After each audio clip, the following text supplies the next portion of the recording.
Started guys, सबसे पहले हम इस चैप्टर में पढ़ेंगे कि फिजिकल क्वांटिटीज क्या होती हैं। देखिए जरा, फिजिकल क्वांटिटीज हम उन क्वांटिटी को बोलते हैं जिसको हम मेजर कर सकते हैं, फिर चाहे वो मास हो, लेंथ हो, स्पीड हो, वेलोसिटी हो, टाइम हो, इलेक्ट्रिक करंट हो, एक्सेलरेशन, फोर्स, वेलोसिटी ग्रेडियंट, कुछ भी आप फिजिक्स में पढ़ते हैं ना, आप जिनको मेजर कर सकते हैं उन सबको आप फिजिकल क्वांटिटी बोलते हैं। फिजिकल क्वांटिटी 3 टाइप की होती हैं, fundamental quantity, derived quantity and supplementary quantity. Supplementary quantity basically हम एंगल्स जो होते हैं ना, plane angle and solid angle, उसको बोलते हैं। जैसे अगर आप कभी भी 2 डायमेंशन में कोई भी एंगल मेजरमेंट करोगे तो आप उसको प्लेन एंगल बोलोगे, और कभी भी कोई भी आपने 3 डायमेंशन में जो एंगल मेजर करोगे ना उसको आप सॉलिड एंगल बोलोगे। जैसे कि सॉफ्टी या फिर एक कोन में आप एंगल देखते हो तो वो कैसा एंगल है, वो सॉलिड एंगल है। क्लियर? नाउ अभी हम बात करेंगे फंडामेंटल और डिराइव्ड क्वांटिटी की। देखिए जरा, फंडामेंटल क्वांटिटी हम उन क्वांटिटी को बोलते हैं जो कि एक दूसरे से इंडिपेंडेंट होती है। जैसे मैं आपको एग्जांपल देता हूं सबसे पहले डिराइव्ड क्वांटिटी का, और डिराइव्ड क्वांटिटी वो होती है जो एक दूसरे पर डिपेंड करती हैं। फॉर एग्जांपल, अगर मैं एरिया निकालना चाहता हूं ना तो मुझे लेंथ और ब्रेड्थ को बताना पड़ेगा, या मुझे पता होना चाहिए। तो एरिया डिपेंड करता है लेंथ और ब्रेड्थ पे। इसी तरीके से डेंसिटी की बात कर रहा हूं तो डेंसिटी का फॉर्मूला होता है मास अपॉन वॉल्यूम, तो डेंसिटी मास और वॉल्यूम पे डिपेंड करती है। हाँ, अगर मुझे मास और वॉल्यूम पता होगा तब जाके मैं डेंसिटी कैलकुलेट कर सकता हूँ। तो जो area, volume, force, acceleration, momentum, ये सारे की सारी क्वांटिटी क्या है, ये डिराइव्ड क्वांटिटी है। जबकि मैं बात करता हूँ फंडामेंटल क्वांटिटी की, तो भाई mass, length, time, temperature, electric current, luminous intensity, amount of substance, ये 7 फंडामेंटल क्वांटिटी होती हैं। 7 फंडामेंटल क्वांटिटी होती है और सातों के साथ एक दूसरे पर डिपेंड नहीं करती। फॉर एग्जांपल, अगर मुझे मास के बारे में बताना है तो मुझे लेंथ से कोई लेना देना नहीं है, टाइम से, टेम्परेचर से, करंट से कोई। ये जो क्वांटिटीज है वो एक दूसरे पर डिपेंड किसी भी तरीके से नहीं करती। फॉर एग्जाम्पल, टेम्परेचर बताना है तो भाई मास का कोई लेना देना है ही नहीं। क्लियर ना?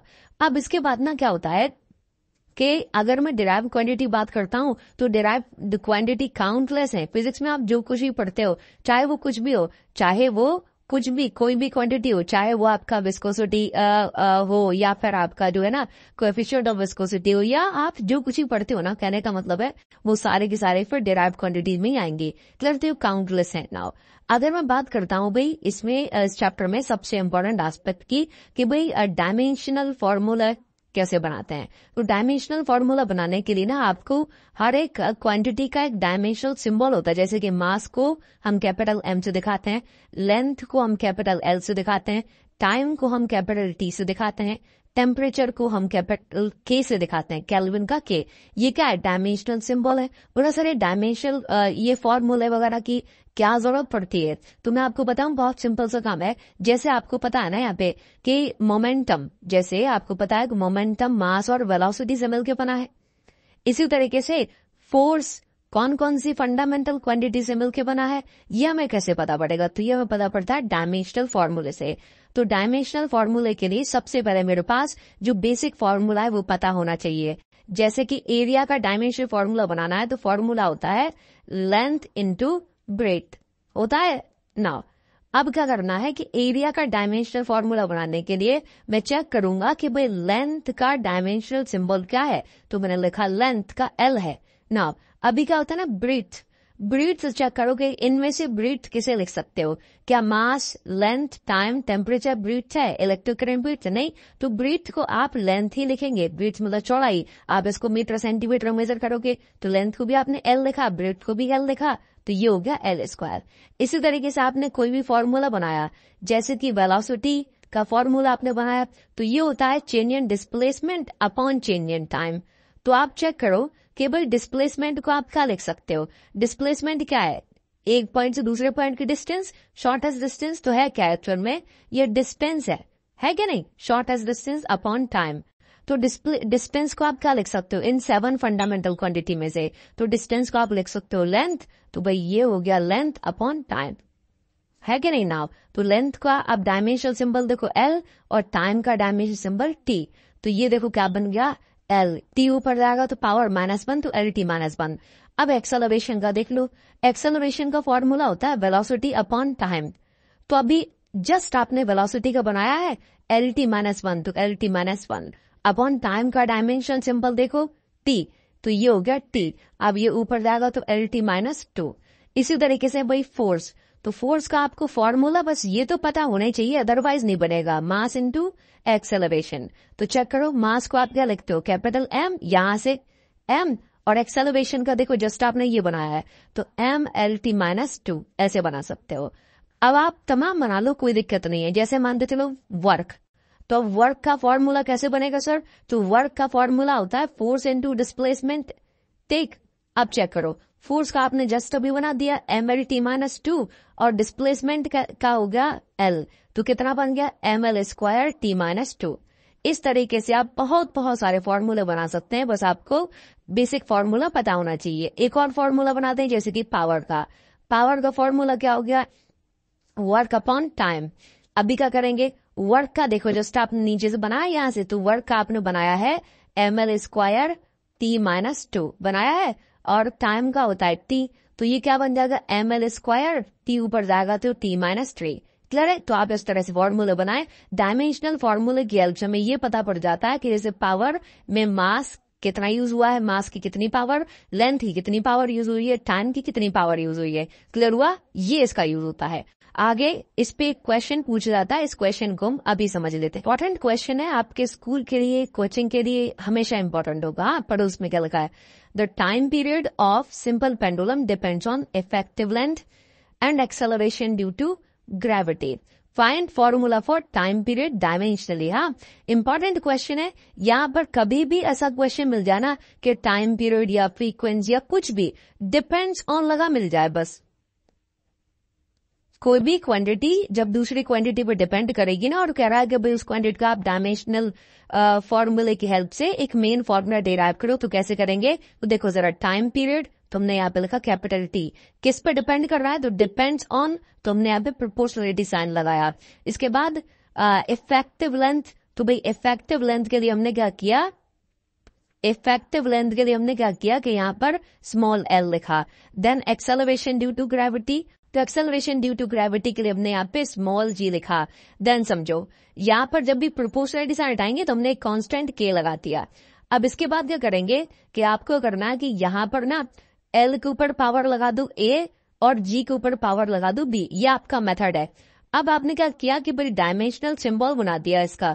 टाइम को हम कैपिटल T लिखते हैं, K का कोई डायमेंशनल सिंबल नहीं होता। इसके बाद लेंथ को हम लिखते हैं कैपिटल L और G का एक्सेलरेशन ड्यू टू ग्रेविटी। तो भाई देखो भी एक्सेलरेशन का फॉर्मूला हमने क्या बनाया था, LT माइनस 2, तो यहाँ पर LT माइनस 2 लिख दिया। एक्सेलरेशन ड्यू टू ग्रेविटी हो या कुछ भी है तो एक्सेलरेशन। चलिए अभी देखो पावर लगी हुई थी एज इट इज लगाती।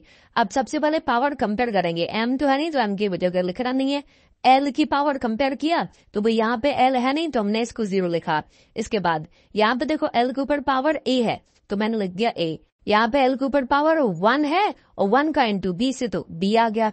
अब इसके बाद यहाँ पे देखो T के ऊपर पावर यहाँ पे 1 तो मैंने 1 लिख दिया। यहाँ पे T नहीं है ना, यहाँ पे T है, T के ऊपर पावर -2 तो -2 का इंटू B से तो -2 हो गया। तो यहाँ से मैंने B की वैल्यू निकाली -1/2 और इसी तरीके से A की वैल्यू निकाली 1/2। अब इसको उठा के इस इक्वेशन नंबर 1 में पुट कर दिया जो कि ये है। अब A की जगह 1/2, B की जगह -1/2। 1/2 का मतलब होता है रूट और माइनस का मतलब है अपॉन में भेज दो इसको, तो ये फॉर्मूला बन गया। भाई K की वैल्यू 2π होती है। इस फॉर्मूले में टाइम पीरियड वाले फॉर्मूले को ध्यान रखना, अदरवाइज K लिख के छोड़ सकते हो। तो इस तरीके से आपको इस फॉर्मूले को बनाना होता है ना। अब इसके बाद हम आगे बढ़ेंगे और सबसे इंपॉर्टेंट पॉइंट पे पहुंचेंगे। देखिए जब भी आप किसी चीज को मेजर करते हैं, वेट, हाँ जी भाई, तो जब भी आप किसी चीज को मेजर करते हैं तो भाई मेजरमेंट के ना 2 मेथड होते हैं, एक तो होता है डायरेक्ट मेथड और एक होता है इनडायरेक्ट मेथड। क्लियर है, अभी हम बात करेंगे डायरेक्ट मेथड में क्या होता है कि अगर आप डायरेक्ट स्केल या इंची टेप वगैरह से मेजर कर लो वो डायरेक्ट मेथड है। इनडायरेक्ट मेथड जो जिसमें आप किसी स्केल या इंची टेप का यूज नहीं करते हैं, फॉर्मूले, ट्रिग्नोमेट्री या फिजिक्स कॉन्सेप्ट का यूज करते हैं, जैसे कि पैरालैक्स मेथड, रेडार मेथड, सोनार मेथड, अलग अलग टेक्नोलॉजी का हम यूज करते हैं। तो सबसे इंपॉर्टेंट है इसमें से पैरालैक्स मेथड। अभी पैरालैक्स मेथड का यूज हम लार्ज डिस्टेंस मेजरमेंट के लिए करते हैं, जैसे कि प्लेनेट हो गए, मून हो गए या स्टार हो गए। अब इस मेथड में होता क्या है कि आप अर्थ के 2 पॉइंट से, कहां से, अर्थ के 2 पॉइंट से किसी भी प्लेनेट को ऑब्जर्व करेंगे।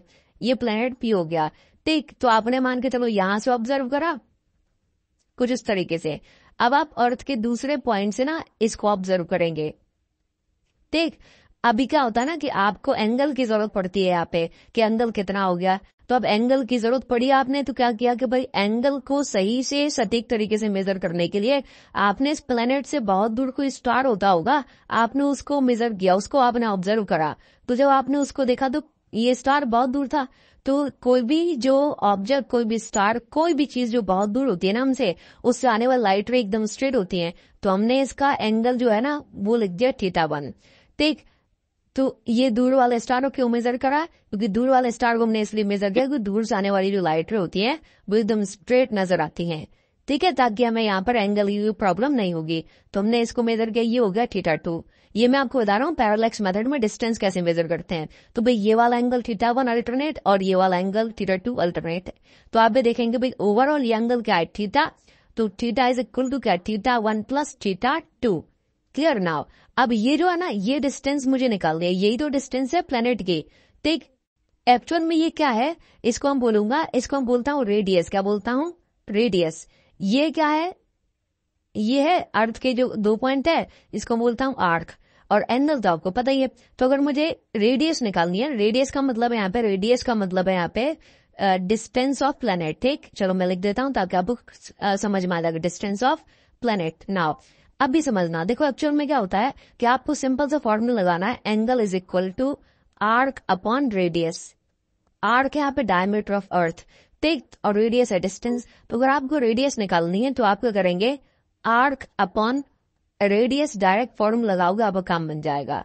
आर्क क्या है, सॉरी रेडियस निकालनी, हाँ जी सॉरी, रेडियस की जगह आप यहाँ पे लिखें एंगल, तो मैं यहाँ पे लिख देता हूं आर्क अपॉन एंगल। और एंगल किस में, एंगल आपको लेना है रेडियन में। ठीक है, तो आपको आंसर आ जाएगा। तो इस तरह से आप पैरालैक्स मेथड का यूज करते हैं, और एंगल किस में लेना है, रेडियन में। तो अगर आपको 360 डिग्री दिया हुआ है तो आप यहाँ पे पाई बाय 180 का इंटू कर लेंगे, तो आपको यहाँ पर पाई में ये कन्वर्ट हो, मतलब रेडियन में कन्वर्ट हो जाएगा। ठीक है, बस इस तरह से आप इसको सॉल्व करेंगे। पैरालैक्स मेथड से हम डिस्टेंस को ऐसे मेजर कर लेते हैं। तो अभी हम बात करेंगे कि जब भी हम मेजरमेंट करते हैं तो उसके कुछ यूनिट्स होती है ना। फॉर एग्जाम्पल अगर आप मेजर कर रहे हैं मास को, तो आपको बताना पड़ेगा कि भाई 50 kg है, हाँ, या फिर आप बोल सकते हो 50 ग्राम है, या फिर आप बोल सकते हो 50 क्विंटल है। तो एक्चुअल में क्या है कि भाई कभी भी किसी वैल्यू को मेजर करने के बाद उसके पीछे जो आप लगाते हैं ये उसका सरनेम, मतलब उसकी यूनिट होती है। तो यूनिट मेजरमेंट की बेसिकली हमारे पास 3 से 4 सिस्टम होते हैं। जैसे कि जो सबसे जो पहले जो सिस्टम चलता था जिसको हम बोलते हैं CGS system, then FPS system, then MK system. Time आगे बढ़ा तो हमें एक ऐसा सिस्टम बनाना पड़ा जो कि इंटरनेशनली एक्सेप्टेड हो, उसको हम बोलते हैं एसआई सिस्टम। क्लियर है। नाउ अभी समझो एसआई सिस्टम जो है, जो हम आज यूज करते हैं इंटरनेशनल सिस्टम, ये एमके सिस्टम का मॉडिफाइड फॉर्म है। अभी देखिए इन अलग अलग सिस्टम में क्या होता था। जैसे फॉर एग्जांपल मुझे बताना है मास के बारे में, तो जो सीजीएस सिस्टम है उसमें जो मेजरमेंट था वो कुछ इस तरीके था कि सी स्टैंड फॉर सेंटीमीटर, मतलब जो लेंथ होगी वो आप सीजीएस सिस्टम में सेंटीमीटर में मेजर करते थे। आज हम फुट में या फिर जो है मीटर में या किलोमीटर में मेजर करते हैं। आप सीजी सिस्टम में लेंथ को सिर्फ सेंटीमीटर में मेजर करते थे। इसी तरीके से जो मास है आप उसको ग्राम में मेजर करते थे, और टाइम को आप सेकंड में मेजर करते थे। क्लियर। चलिए इसके बाद एफपीएस सिस्टम, ये बेसिकली ये आपका फ्रेंच सिस्टम था। आप इसमें क्या कि लेंथ को आप फुट में मेजर करते थे, मास को आप पाउंड में, एंड टाइम को सेकंड में, इसलिए ये बना एफपीएस सिस्टम। एमके सिस्टम में क्या हुआ कि आप लेंथ को मीटर में मेजर करेंगे, मास को किलोग्राम में मेजर करेंगे, एंड टाइम को सेकंड में मेजर करेंगे। और ऐसा ही हम आज यूज करते हैं, इसलिए हम बोलते हैं कि जो इंटरनेशनल सिस्टम है हमारा आज का ऐसे सिस्टम, ये एमके सिस्टम का मॉडिफाइड फॉर्म है। और आपने इससे पहले ये जो टेबल्स देखे, ये सब कुछ आपको एसआई यूनिट या इंटरनेशनल सिस्टम के अकॉर्डिंग ही दिखाई जा रही हैं। क्लियर है। आगे बढ़ जाएंगे तो एक्यूरेसी एंड प्रेसिजन क्या होता है। देखो, तो एक्यूरेसी का मतलब है degree of closeness of measured value from actual value. देखो एक्चुअल में क्या होता है कि जो हमारी ट्रू वैल्यू एक्चुअल वैल्यू है उससे कितना मिलता जुलता हमारा आंसर आ रहा है, उसके कितने करीब हमारा आंसर आ रहा है, इसको हम बोलते हैं एक्यूरेसी। जबकि प्रेसिजन का मतलब होता है कि अगर हम किसी एक्सपेरिमेंट को बार बार करें तो बार कितनी ज्यादा बार वही आंसर हमारा रिपीट हो रहा है, इसको हम बोलते हैं प्रेसिजन। या दूसरे शब्दों में मैं यूं कहूं कि भाई डेसिमल के कितने डिजिट बाद तक आप उसको सही से मेजर कर पा रहे हो उतना ज्यादा प्रिसाइज वैल्यू हमारी होती है। जैसे कि मान के चलो अगर मैं किसी चीज को 2.34 सेंटीमीटर तक मेजर करा है और किसी वैल्यू को मैंने 2.344446 तक मेजर करा है, हाँ तो भाई ये वैल्यू मेरी ज्यादा प्रिसाइज है और ये वैल्यू कम प्रिसाइज है क्योंकि इसकी लिमिट ये इसको मैंने ना ज्यादा रिजॉल्व कर पाया हूँ। क्लियर है? तो भाई जितना ज्यादा मैं डेसिमल के बाद उसको रिजॉल्व कर पाऊंगा उतनी ज्यादा प्रेसिजन। और अगर कोई भी एक्सपेरिमेंट मैंने रिपीट किया, अब ये जो बार बार मेरा सेम आंसर आ रहा है, तो मैं बोलूंगा कि यहाँ पर जो प्रेसिजन है वो कैसी है, हाई है। फॉर एग्जाम्पल आप यहाँ पर देखो, यहाँ पर देखना कि ये मेरा मेन टारगेट है, ठीक, और ये मेरा जो है एक्सपेरिमेंट का रिजल्ट आ रहा है।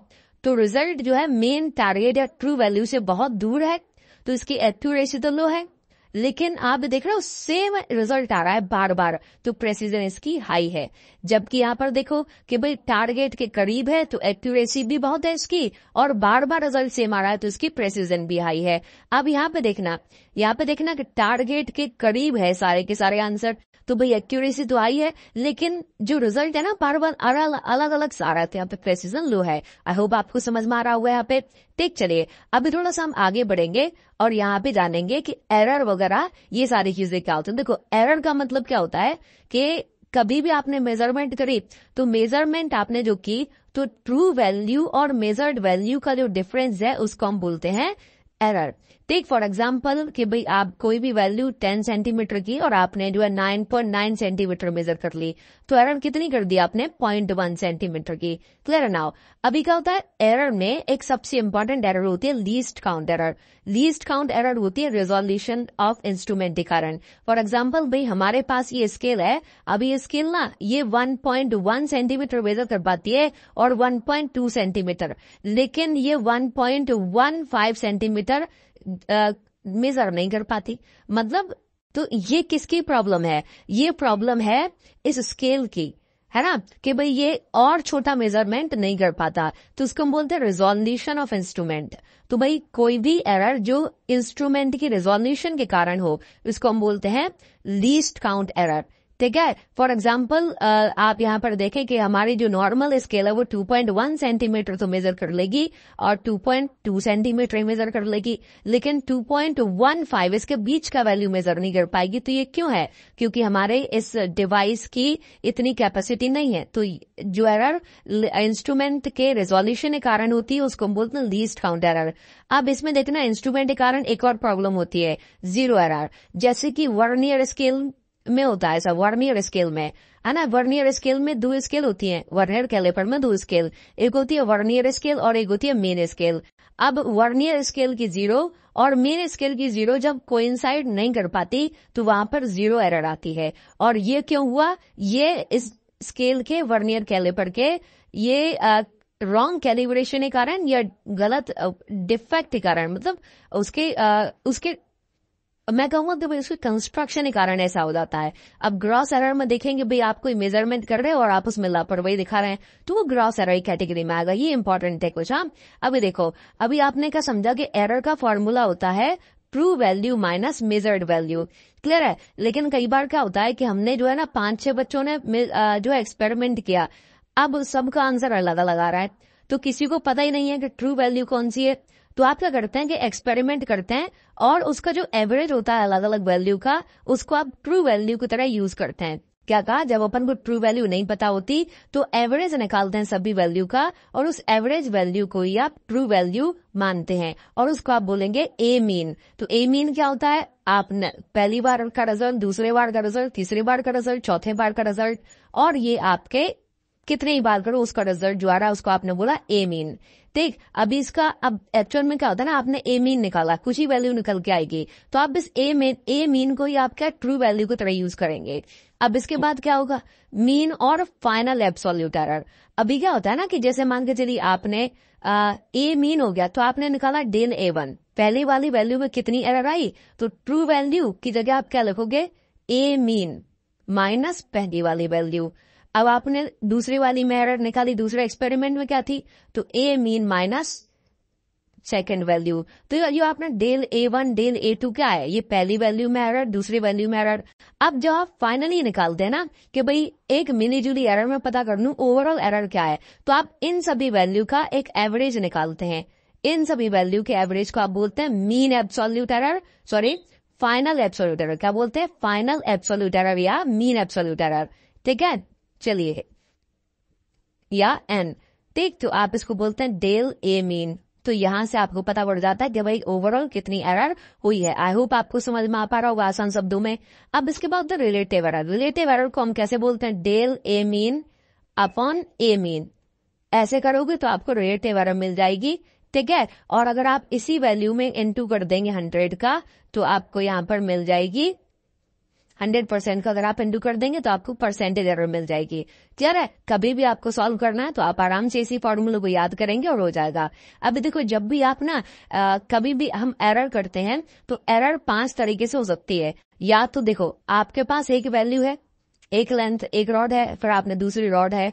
अब आपने इसमें भी कुछ एरर कर दी, हाँ, और आपने इसकी मेजरमेंट में कुछ एरर कर दी, तो इसकी एरर हो गई डेल ए और इसमें एरर हो गई डेल बी। अभी क्या होता है, अगर आप दो वैल्यू को ऐड करोगे तो ऐड करते समय भी एरर हो जाएगी, सब्ट्रैक्ट करोगे तब भी एरर हो सकती है, मल्टीप्लाई करेंगे तब भी एरर, डिवीजन करेंगे तब भी एरर, पावर में करोगे तब भी एरर। तो एक्चुअल में क्या होता है कि एरर तो हमेशा होगी। तो जब हम दो वैल्यू को ऐड करेंगे तो एरर का क्या होगा, सब्ट्रैक्ट करेंगे तो एरर का क्या होगा, मल्टीप्लाई करेंगे, डिवाइड करेंगे या एक्सपेंड करेंगे पावर में, तो एरर का क्या होगा। तो ये सारी चीजें अब हम समझने वाले हैं। तो देखो, जैसे मान के चलो आपके पास कभी दो वैल्यू है 10 सेंटीमीटर और आपने इसमें छोटी मोटी एरर कर दी, प्लस माइनस का मतलब है कम या ज्यादा कुछ भी हो सकता है, 0.1 सेंटीमीटर। ठीक है, फिर दूसरी वैल्यू क्या है, दूसरी वैल्यू है 20 या चलो ठीक है 20 प्लस माइनस 0.2 सेंटीमीटर। तो अगर आपको एरर एडिशन की बात करें ना, तो एडिशन की बात करें तो हमेशा याद रखो कि मेन वैल्यू में आपको ऐड करना था, तो ऐड करना तो आपने मेन वैल्यू को तो ऐड कर दिया, लेकिन एरर हमेशा ऐड होंगी। 0.1 और 0.2 कितना हो जाएगा, 0.3। तो हमेशा याद रखो एरर क्या होंगी, del A plus del B, error हमेशा ऐड होंगे। जबकि सबट्रैक्ट अगर आपको करना है ना, तो 10 प्लस माइनस 0.1 सेंटीमीटर और माइनस 20 प्लस माइनस 0.2 सेंटीमीटर। तो जब आपको सबट्रैक्ट करना है ना, तो आप क्या करेंगे, लेट्स से ये ए हो गया, ये बी हो गया, तो इसमें से अगर आपने बी माइनस ए कर दिया तो 10 सबट्रैक्ट कर दिया तो 10 आ गया, प्लस माइनस। लेकिन एरर सबट्रैक्ट नहीं होंगी, एरर हमेशा क्या हो जाएंगी, ऐड। तो भले ही आप ऐड करें या सबट्रैक्शन करें, एरर हमेशा क्या होंगी, एरर हमेशा ऐड ही होंगी, क्योंकि गलतियां कभी भी कैंसिल नहीं होती हैं। अगर आप मल्टीप्लाई करेंगे, फॉर एग्जांपल आप अगर आपने दो वैल्यू ए और बी को मल्टीप्लाई किया तो इनकी एरर का भी मल्टीप्लीकेशन हो गया होगा। हाँ, तो अब एरर किस तरह से एक्सपेंड होगी, एरर किस तरह से बढ़ेगी। तो देखो, जो रिजल्ट है हमारा उसमें जो एरर आएगी that will be del Z upon Z, और जो कभी भी जब आप दो वैल्यू का मल्टीप्लाई करेंगे तो रिजल्ट में जो एरर होगी वो आप इस तरह से कैलकुलेट कर लेंगे। ठीक है, चलिए, और डिवाइड करोगे तो एक्चुअल में जब आप दो वैल्यू का डिवाइड करते हैं तो डिवाइड करते समय जो एरर होगी उसका क्या होगा। तो फाइनली अगर आप एरर को चेक करना चाहते हैं कि डिवीजन में एरर कितनी हुई, तो आप इस तरह से एरर को चेक कर सकते हैं। क्लियर है बात, चलिए, आई होप आपको समझ में आ रहा होगा। नाउ अभी देखिए, तो यहां से हम समझते हैं कि चाहे आप ऐड करें या सबट्रैक्ट, एरर का जो परिणाम है वो सेम होगा। इसी तरीके से चाहे आप मल्टीप्लाई करें या डिवाइड, एरर का जो रिजल्ट है वो सेम आएगा। अब हम बात करेंगे पावर में क्या होता है। तो फॉर एग्जाम्पल आपने लिखा हुआ यहाँ पे एक्स स्क्वायर, ठीक, तो भाई एक्स में जो एरर होगी तो पावर करने से क्या हो जाएगा, तो आप क्या करेंगे, देखो ये 2 को ले आओ आगे और ये बन जाएगा डेल एक्स अपॉन एक्स।